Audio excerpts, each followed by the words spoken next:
Assalamualaikum warahmatullahi wabarakatuh. Kami dari kelompok 6 akan mempresentasikan tentang hasil diskusi kami, yaitu analisis fundamental atau industri saham-saham di pasar modal dalam mata kuliah analisis sekuritas dan portofolio. Sebelumnya saya akan memperkenalkan anggota kelompok. Yang pertama itu ada Fajar Safroni, yang kedua ada Khalifa Suci Berlianti, dan saya sendiri yaitu Zetra Aulia Francisca. Menurut Stevenson, Richard A., Edward Jenning, dan David Lloyd dalam buku Fundamental Investment pada tahun 1988, fundamental analysis is the process of identifying securities that are under or overvalued a point in time. In the quest for extraordinary returns, the fundamental analysis attempts to uncover this special situation by applying a variety of operational techniques.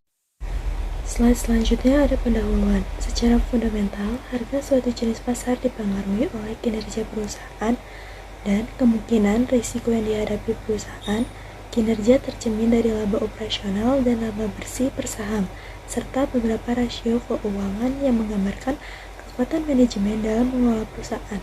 Risiko perusahaan tercermin dari daya tahan perusahaan dalam menghadapi siklus ekonomi, serta faktor makroekonomi dan makro non-ekonomi. Analisis fundamental pada dasarnya adalah melakukan analisis histori atas kekuatan dari suatu perusahaan, di mana proses ini sering juga disebut sebagai analisis perusahaan atau company analysis. Data histori mencerminkan keadaan keuangan yang telah lalu yang digunakan sebagai dasar untuk memproyeksikan keadaan keuangan perusahaan di masa depan. Dalam analisis perusahaan, para investor akan mempelajari laporan keuangan perusahaan dengan tujuan untuk menganalisis perusahaan dengan mengetahui kekuatan dan kelemahan perusahaan tersebut, mengidentifikasi kecenderungan dan mengevaluasi efisiensi operasional, serta memahami sifat dasar dan karakter operasional perusahaan. Selanjutnya ada pengertian dan konsep analisis fundamental.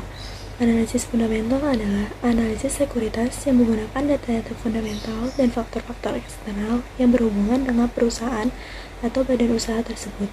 Data fundamental yang dimaksud adalah yaitu data keuangan, data pangsa pasar, siklus bisnis, dan sejenisnya. Sementara data faktor eksternal yang berhubungan dengan badan usaha yaitu adalah kebijakan pemerintah, tingkat suku bunga, inflasi, dan sejenisnya. Menurut Sinaga tahun 2011, analisis fundamental digunakan untuk memiliki saham yang terbaik, sedangkan analisis teknikal digunakan untuk menentukan saat yang tepat untuk membeli atau menjual saham. Yang kedua ada menurut Halim pada tahun 2005. Analisis fundamental ini membandingkan antara nilai intrinsik suatu saham dengan harga pasarnya guna menentukan apakah harga saham tersebut itu sudah mencerminkan nilai intrinsiknya atau belum. Adapun manfaat dari analisis fundamental ada 3. Yang pertama itu mendeteksi saat yang tepat untuk masuk atau keluar dari pasar saham. Yang kedua ada membantu memilih saham yang baik untuk investasi. Dan yang terakhir ada mengetahui harga wajar suatu saham. Ada 5 metode yang digunakan untuk menghitung valuasi saham. Yang pertama ada metode price earning ratio, yang kedua ada metode price to book value ratio, yang ketiga ada metode discount defined model, yang keempat ada metode discount cash flow, dan yang terakhir ada metode free cash flow. Adapun prinsip-prinsip analisis fundamental yang pertama itu reaksi berantai, yaitu semakin besar dampak berarti suatu informasi maka akan semakin besar pengaruhnya terhadap nilai sebuah indeks perusahaan. Yang kedua itu jarak informasi. Semakin dekat sebuah informasi dengan suatu indeks saham maka akan semakin besar pengaruh informasi tersebut. Yang ketiga ada sumber berita. Semakin resmi sumber dari suatu berita yang relevan maka akan semakin kuat pengaruhnya terhadap nilai suatu indeks saham. Yang ketiga, yang terakhir ada jenis berita, yaitu berita ekonomi cenderung lebih kuat pengaruhnya terhadap indeks saham suatu negara. Slide selanjutnya itu pendekatan fundamental mencoba memperbaiki harga saham di masa yang akan datang dengan cara berikut, yaitu ada 2. Yang pertama itu mengestimasi nilai faktor-faktor fundamental yang mempengaruhi harga saham di masa yang akan datang. Yang kedua itu dengan menerapkan hubungan variabel-variabel sehingga diperoleh harga saham. Ada proses analisis fundamental. Yang pertama itu mengetahui kinerja keuangan emiten, yaitu melalui analisis laporan keuangan dari emiten termasuk analisis laporan keuangan yang diproyeksikan ke periode mendatang dengan membandingkan laporan keuangan tersebut melalui perbandingan internal dan eksternal. Yang kedua ada menentukan nilai intrinsik. Nilai intrinsik dari efek emiten dapat ditentukan melalui sekuritas individu dengan membandingkan apakah harga saham per suatu emiten misprice. Selanjutnya itu ada langkah-langkah yang diperlukan untuk membuat metode peramalan harga saham, yaitu yang pertama mengidentifikasi faktor-faktor fundamental seperti penjualan, pertumbuhan penjualan, biaya, kebijakan dividen yang diperkirakan akan mempengaruhi harga saham. Yang kedua ada mengidentifikasi bagaimana membuat suatu model dengan memasukkan faktor-faktor tersebut dalam analisis. Adapun faktor yang mempengaruhi harga saham, yang pertama itu faktor ekonomi makro. Faktor yang dapat mempengaruhi harga saham faktor ekonomi makro ini yaitu bersifat eksternal sehingga tidak bisa dikendalikan oleh perusahaan. Yaitu misalnya itu yang pertama ada kebijakan suku bunga, yang kedua ada kebijakan moneter dan fiskal, yang ketiga ada kebijakan pemerintah, yang keempat neraca perdagangan dan pembayaran, yang kelima ada pertumbuhan produk domestik bruto, yang keenam ada angka pengangguran, yang ketujuh ada kurs, yang delapan ada inflasi, dan yang kesembilan ada pertumbuhan ekonomi. Selanjutnya ada top-down approach. Di dalam analisis fundamental dapat melakukan analisis top-down melalui dari kondisi ekonomi negara secara makro sampai kondisi perusahaan secara mikro. Yang pertama itu analisis makro. Untuk mengetahui kondisi ekonomi negara secara keseluruhan, kita perlu melihat apakah ekonomi masih bertumbuh, inflasi tidak mengancam pertumbuhan, dan sebagainya. Yang kedua ada analisis sektoral atau industri, yaitu untuk mempelajari keadaan kompetitif dari suatu sektor industri berhubungan dengan yang lainnya serta mengidentifikasi perusahaan yang mempunyai potensi pada sesuatu sektor-sektor tertentu.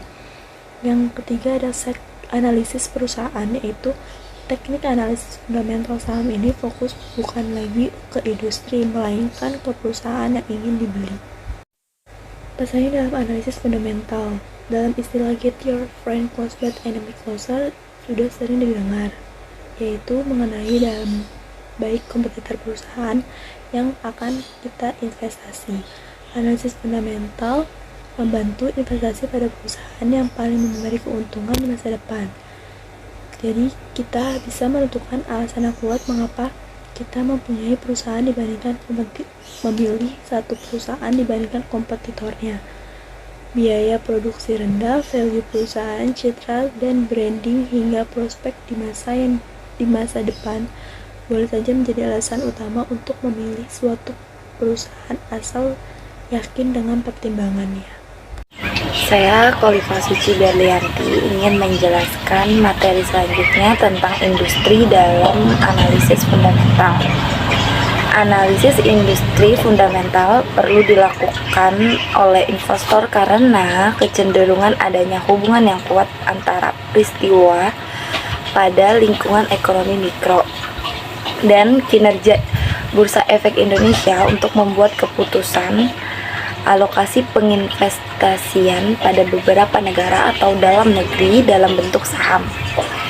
Dalam aspek ekonomi mikro, ada beberapa pertimbangan yang akan mempengaruhi investasi negara, yaitu adanya tingkat pertumbuhan produk domestik bruto, selanjutnya ada laju pertumbuhan inflasi, selanjutnya ada tingkat suku bunga, dan terakhir ada nilai tukar uang. Selanjutnya ada cara analisis industri dalam analisis fundamental, yaitu ada 5 fase. Yang pertama ada fase awal yang bisa disebut dengan pioneering phase, Yang kedua ada fase pertumbuhan yang bisa disebut dengan rapid growth phase. Yang ketiga ada fase pendewasaan yang bisa disebut dengan mature growth phase.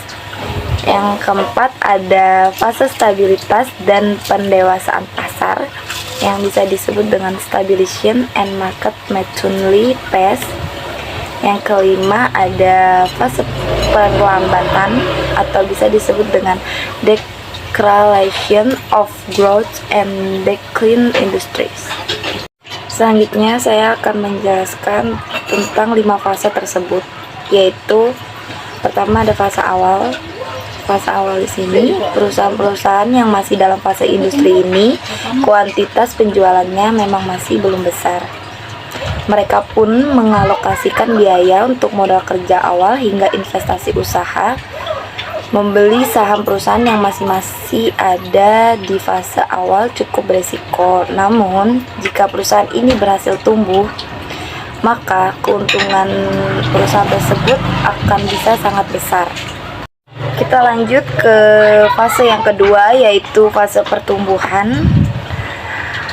Fase pertumbuhan di sini adalah permintaan akan produk perusahaan yang masuk ke fase pertumbuhan sudah cukup banyak. Margin dan laba bersihnya juga sudah tumbuh, sementara itu angka kompetisinya masih tergolong rendah. Peluang akan potensi labanya atau keuntungan juga cukup besar. Jika kamu membeli saham perusahaan dengan fase industri ini, resikonya tentu lebih kecil ketimbang yang masih di fase awal. Selanjutnya yaitu kita ke fase ketiga, yaitu ada fase pendewasaan. Fase pendewasaan di sini penjualan dari perusahaan dengan fase industri ini bisa terbilang sangat stabil. Akan tetapi kompetisi bisnisnya juga cukup ketat karena pesaing di sini tidak sedikit. Tentu saja perusahaan-perusahaan di fase ini butuh melakukan terobosan dengan inovasi-inovasi baru. Meskipun tergolong stabil, resiko laba tergerus tetap ada karena persaingan usaha, tentunya dong. Oleh karena itu, jika memang pilihan kalian adalah saham perusahaan di fase ini, pilihlah yang memiliki pangsa pasar lebih luas ketimbang kompetitornya. Selanjutnya ada fase stabilisasi dan pendewasaan pasar. Pangsa pasar dari perusahaan di fase industri ini sudah terkonsolidasi. Perusahaan ini cenderung sulit mengalami pertumbuhan, sementara itu persaingan di pasar dinilai cukup mematikan karena bentuknya adalah perebutan pasar. Berinvestasi di perusahaan seperti ini masih tetap menguntungkan, tetapi hanya saja imbal hasilnya memang kurang menggoda karena pertumbuhan dari perusahaan ini tergolong lambat. Lanjut, yaitu fase terakhir, fase perlambatan. Mungkin saham perusahaan yang di fase ini adalah primadona karena diburunya investor.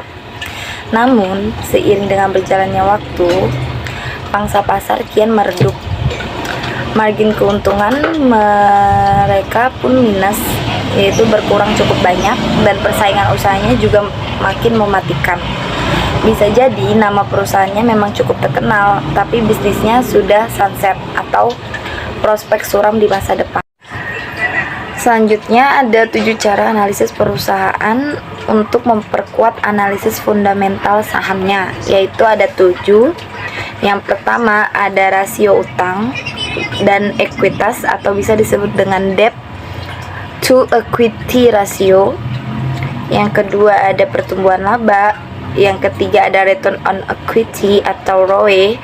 Yang keempat ada rasio dividen. Yang kelima ada earning per share atau EPS. Yang keenam ada price earning ratio atau PER. Yang ketujuh ada price to book value atau PBV. Selanjutnya ada pendekatan dalam analisis fundamental,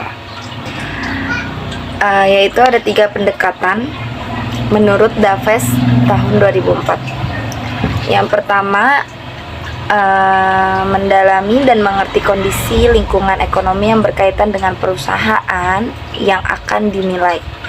Yang kedua, dapat menyelidiki potensi perkembangan pada industri yang berkaitan dengan perusahaan.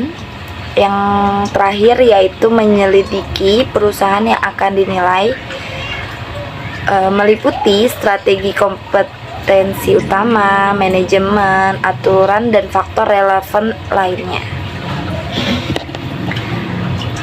Selanjutnya, ada 2 pendekatan lainnya menurut Joggianto tahun 2003, serta 2 model ini sering digunakan dalam analisis sekuritas, yaitu ada pendekatan present value, mencoba menaksir present value dengan menggunakan tingkat bunga tertentu manfaat yang akan diterima oleh pemilik saham. Yang kedua ada pendekatan price earning ratio, yaitu menaksir nilai saham dengan mengalihkan laba per lembar saham dengan kelipatan tertentu. Selanjutnya ada analisis pesaing. Adanya persaingan dalam menjalankan suatu usaha pastinya tidak dapat dihindari dong. Pesaing sendiri merupakan perusahaan yang menghasilkan atau menjual barang dan jasa yang sama atau bahkan mirip dengan produk yang akan ditawarkan.